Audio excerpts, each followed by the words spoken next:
বাংলাদেশ দখল করে ফেলা এত সহজ নয় ঐতিহাসিকভাবে।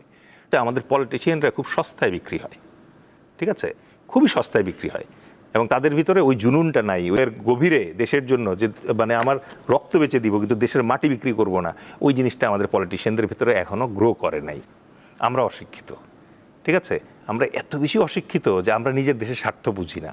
বাংলাদেশের এখন যে দিন দরবার করার যে বিষয়, বাংলাদেশের সাথে ভারতের যে সম্পর্কের ক্ষেত্রে, এখন তো একটা নতুন সরকার, যে সরকারের পেছনে জনসমর্থন রয়েছে, নির্বাচিত সরকার, জনগণের মানে প্রত্যক্ষ ভোটে নির্বাচিত সরকার রয়েছে, কিন্তু সেক্ষেত্রে ভারতের যে এই যে কার্ডগুলো তারা খেলতে পারে বলে আমরা মনে করছি, কারণ এগুলো তো একটা যে কাজগুলোই করেছেন তাদের তো একটা ইন্টেনশন অবশ্যই আছে।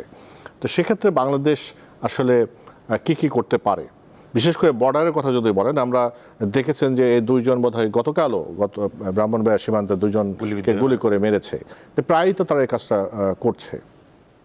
না, এটা তো আসলে ঐতিহাসিক সত্য যে ভারতের সাথে বাংলাদেশের যে 4096 কিলোমিটার সীমান্ত আছে, এই সীমান্তটা হচ্ছে পৃথিবীর নৃশংসতম সীমান্তের একটি, এবং এই সীমান্তের যে বিএসএফ আছে তাদেরকে বর্ডার সিকিউরিটি ফোর্স বলার চেয়ে অনেকে বুচার সিকিউরিটি ফোর্সই বলতে চায়, কারণ শুধুমাত্র নিরস্ত্র অবস্থায় একজন মানুষ যখন সীমান্ত অতিক্রম করার চেষ্টা করে, তখন যখন তাকে আপনি গুলি করে মেরে ফেলেন, কোনো বিচারের সুযোগ নাই, কোনো মানে কেন সে ক্রস করলো, কি উদ্দেশ্য ছিল, এগুলো কোনো কিছু যাচাই ছাড়াই আপনি যখন গুলি করে মেরে ফেলেন, এবং মাঝে মাঝে আপনার বীরত্ব দেখানোর জন্য যখন তার কাটার উপরে কিশোরী ফেলানিকে আপনি ঝুলিয়ে রাখেন কয়েকদিন এবং ওই লাশটা নামাইতে দিতে চান না, তখন এখানে না আসলে শুধুমাত্র আপনি এই যে দুইটা দেশের রিলেশন আছে, এই রিলেশনটা খুব সহজভাবে দেখা খুব কঠিন হয়ে যায়।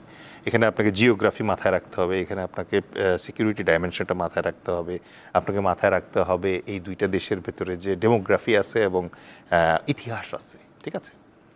এখন এই জিনিসগুলো মাথায় রেখে যখন আপনি দেখবেন, তখন আপনি যেটা দেখতে পাবেন, স্পেশালি আমরা যদি অনেক লম্বা ইতিহাসে না যাই, নিকট অতীতে আমরা যেটা দেখব যে এই ইন্টারিমকেই তো তারা মৌলবাদী সরকার, ইউনূসকে একজন মৌলবাদী শাসক, এগুলো বলার চেষ্টা করেছে। তারা তাদের পুরা মিডিয়া যে ফ্যাকাল্টি আছে এটা নিয়ে তারা ঝাঁপিয়ে পড়েছিল একটা প্রোপাগান্ডা ক্যাম্পেইনে, যেখানে বাংলাদেশের মাইনরিটি কার্ডটা তারা ওই সময় খুব চমৎকারভাবে খেলার চেষ্টা করেছিল, যেটা আসলে ধোপে টেকেনি, ঠিক আছে।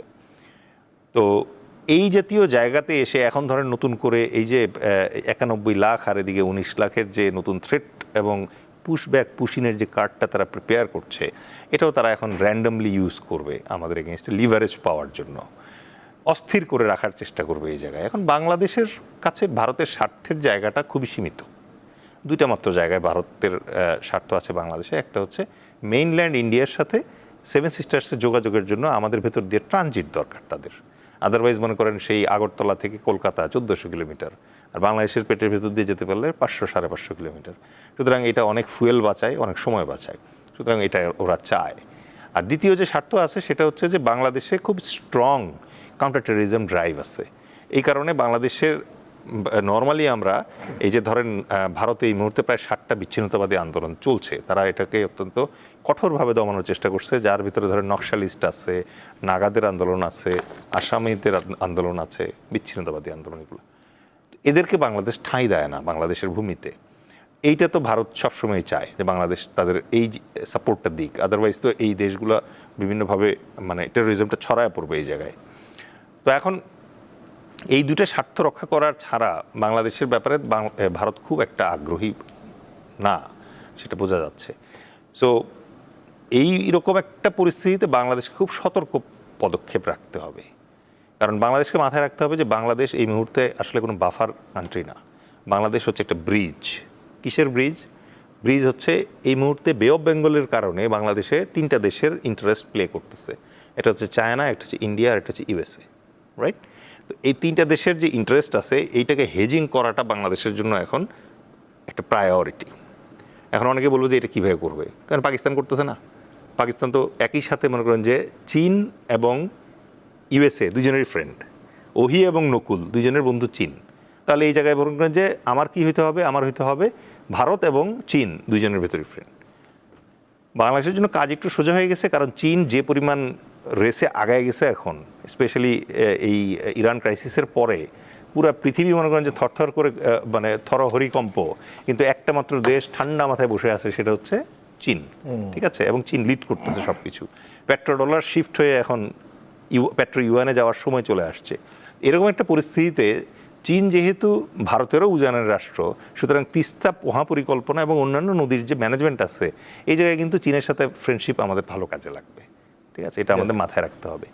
একই সাথে পাকিস্তান যেহেতু বুনো ওই যে বুনো ওলের এগেনস্টে বাঘা তেঁতুল হচ্ছে পাকিস্তান, সুতরাং পাকিস্তানের সাথে আমাদের যেহেতু ধর্মীয় মিল আছে, প্লাস হচ্ছে ধরেন পাকিস্তান এবং বাংলাদেশ ঐতিহাসিকভাবে সংযুক্ত আছে, এবং পাকিস্তান এবং বাংলাদেশ যখন নিকটে থাকে তখন আসলে এই বুনো ওলটা একটু কন্ট্রোলে থাকে। সুতরাং এটাকে কন্ট্রোলে রাখার জন্য পাকিস্তানের সাথেও আমাদের নৈকট্য থাকতেই পারে এই জায়গায়, কারণ পার্মানেন্ট ফ্রেন্ডশিপ বলতে ইন্টারন্যাশনাল ডিপ্লোমেসিতে কোনো কথা নাই, আছে হচ্ছে পার্মানেন্ট ইন্টারেস্ট। বাংলাদেশকে তার ইন্টারেস্টের জায়গাটা খুঁজে বের করতে হবে। দুইটা জায়গায় সমস্যা আছে এই জায়গায়, আমি জানি না আর কতটুকু সময় আছে। 2 মিনিটে বলেন। 2 মিনিটে আমি বলার চেষ্টা করি। দুইটা জায়গায় সমস্যা আছে। এই সমস্যা দুইটা না থাকলে পরে আজকে আকাশ ভাই আপনিও যদি আমাদের মাননীয় প্রধানমন্ত্রী হতেন, তাহলে আমরা শক্তিশালী রাষ্ট্র হিসেবে এইখানে টিকে থাকতাম। কারণ প্রথমেই আমাদের একটা জিনিস মাথায় রাখতে হবে, সেটা হচ্ছে যেই ভারত ধরেন গোয়া দখল করে ফেলছিল, হায়দ্রাবাদ দখল করে ফেলছিল, সিকিম দখল করে ফেলছিল, সেই ভারত পারলে বাংলাদেশ দখল করে ফেলতো, কিন্তু করে নাই মানে হচ্ছে পারে না। এই জিনিসটা মাথায় রাখতে হবে। শুভেন্দুবাবু এখন 1 মিনিটে বলুক আর 1.5 মিনিটে বলুক, ওই ওনার দেশের সামরিক কর্মকর্তারা খুব ভালো মতোই জানেন এই বাংলাদেশ দখল করে ফেলা এত সহজ নয় ঐতিহাসিকভাবে। সুতরাং বাংলাদেশ স্বাধীন থাকবে। কিন্তু তাহলে সমস্যাটা কোথায়? সমস্যাটা হচ্ছে দ্বিবিধ। আমি যেটা বললাম, প্রথম সমস্যা হচ্ছে আমাদের পলিটিশিয়ানরা খুব সস্তায় বিক্রি হয়। ঠিক আছে, খুবই সস্তায় বিক্রি হয়, এবং তাদের ভিতরে ওই জুনুনটা নাই, ওই দেশের জন্য যে মানে ধরেন ইরানি নেতৃত্বের ভিতরে যে ইয়াটা থাকে, যে একদম হৃদয়ের গভীরে দেশের জন্য যে মানে আমার রক্ত বেচে দিব কিন্তু দেশের মাটি বিক্রি করব না, ওই জিনিসটা আমাদের পলিটিশিয়ানদের ভিতরে এখনো গ্রো করে নাই। ঠিক আছে, এটা হচ্ছে একটা। আর 2 নম্বর সমস্যা আমরা অশিক্ষিত। ঠিক আছে, আমরা এত বেশি অশিক্ষিত যে আমরা নিজের দেশের স্বার্থ বুঝি না। ঠিক আছে, সো আমাদের দেশের মানুষকে আপনার শিক্ষিত করতে হবে। আর আরেকটা যেটা হচ্ছে পলিটিক্যাল যে স্পেকট্রামটা আছে, ওইখানে তো চেঞ্জ আল্লাহ চাইলে আসবে। কারণ আল্লাহও কিন্তু এখানে একটা ইশারা দিয়ে দিছে, বলছে যেই জাতি যেমন তার নেতা ওরকম হবে। আগে আমাদের ভাই মানুষের পিছনে ইনভেস্টমেন্ট বাড়াতে হবে। আমাদের দেশে বারবার বোঝানো হয় যে আমাদের দেশের মানুষ হচ্ছে আমাদের বোঝা। গণচীনে কিন্তু মানুষ বোঝা না। আজকে গণচীনে যখন আপনার ফুড পান্ডার খাবার আসে হচ্ছে ড্রোনে করে, আর আপনার ওই চীনের মানুষের বাসার রোবট গিয়ে খাবার রিসিভ করে নিয়ে আসে। ওদের দেশের জনসংখ্যা তো অনেক বেশি ছিল। আমাদের দেশে প্রথমে যেটা করতে হবে, আমাদের এই শিক্ষা ব্যবস্থাটাকে ঠিক করে মানুষকে শিক্ষিত করতে হবে। যেদিন আপনি মানুষকে শিক্ষিত, সচেতন এবং গৌরব সমৃদ্ধ করতে পারবেন, দেশপ্রেমিক করতে পারবেন, সেদিন আপনার নেতা অটোমেটিক্যালি মাথা উঁচু করে কথা বলবে।